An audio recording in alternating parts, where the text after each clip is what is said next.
प्रिय भाई बहनों, आज की रोटी की हर सदस्य व्यक्तियों के लिए यीशु ख्रिस्तांची मधुर नावांचे सप्रेम नमस्कार. आजची दिनांक फेब्रुवारी 17, 2026 मंगळवार. जर कोणी मागे हटला तर न्यायी मनुष्य विश्वासाने जगेल, पण जर कोणी मागे हटला तर माझ्या आत्म्याला त्यांच्यात आनंद नाही. इब्री 10 अध्याय 38 वचन. प्रभू म्हणतो, जर कोणी मागे हटला तर माझ्या आत्म्याला त्यांचा आनंद नाही. मला एका मिशनरीबद्दल माहिती आहे ज्याने प्रभूसाठी अनेक दुःख सहन केली. तो परदेशी ख्रिस्ती मिशनरी असल्यामुळे लोकांनी त्यांच्यावर तीव्र छल व अत्याचार केले आणि येशूचा इन्कार करायला भाग पाडले. त्यावेळी प्रभू त्यांच्याशी बोलला, विश्वासात दृढ राहा आणि मला घट्ट करून ठेवा. जर तू मागे हटलास तर माझ्या आत्म्याला तुझ्यात आनंद राहणार नाही. त्या देवाचे सेवकाने प्रभूला हट्ट धरून ठेवले. त्याने निरादरण प्रार्थना केली, प्रभू, तू म्हटले आहेस की न्यायी मनुष्य विश्वासाने जगेल. मी माझा विश्वास तुझ्यावर ठेवतो. या परीक्षेत मला पडायचे नाही. आणि प्रभूने त्याला विश्वासात स्थिर राहण्यास मदत केली. नंतर जेव्हा त्याने घराघरातील अनुभव सांगितले तेव्हा माझे हृदय विस्मयाने भरून गेले. आज अनेक लोक देवापासून मागे हटत आहेत.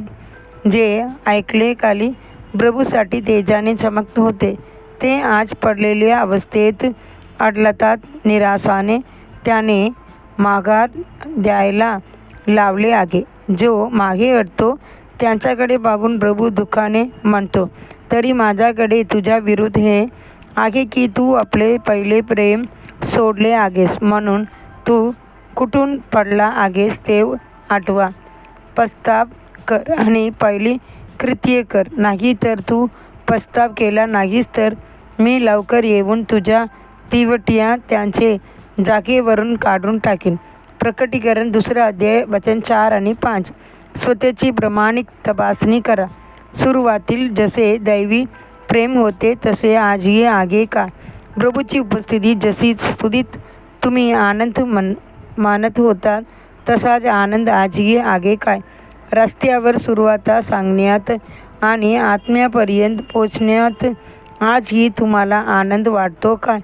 या प्रश्नांची उत्तरे नाही असतील तर तुम्ही मागे सरकलेल्या अवस्थेत आहात. मागे हटण्याचे आणखी एक स्पष्ट चिन्ह म्हणजे इतरांमध्ये दोष शोधणे, सतत भावंडावर टीका करणे. जेव्हा एखादा प्रभूची महिमेची व थोरपणाची चर्चा सोडून देतो आणि भावंडावर आरोप करीत राहतो तेव्हा तो केवळ मागे हटलेला नसतो तर त्याने शैतानाला वावाही दिलेला असतो. जर तुम्ही स्वतःला अशा स्थितीत आढळलात तर आशेने व पश्चातापाने प्रभूकडे या. अनेक लोक ख्रिस्ताकडे बघणे सोडून जगाकडे मागे पाहू लागल्यामुळे मागे हटले आहेत. लूक 9 अध्याय 62 वचन मध्ये आपण वाचतो, येशू त्याला म्हणाला,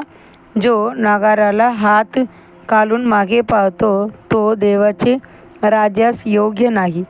इस्रायली लोक कानानकडे जात असताना त्यांची मने इजिप्तमधील काकड्या, खरबूज, कांदे, लसूण याकडे वळत होती. त्यांची मने मागे वळल्यामुळे ते वचनावृत्त देशात प्रवेश करू शकले नाहीत. देवाचे लेकरांनो, तुम्ही मागे हटू नये म्हणून स्वतः राहा. अधिक म्हणण्यासाठी वचन.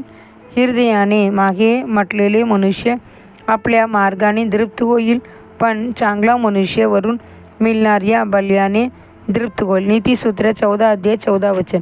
आजचे बायबल वाचन सकाळ लेवियों 21 अध्याय 22 अध्याय, संध्याकाळ मॅथ्यू 28 अध्याय. धन्यवाद. 28 अध्याय.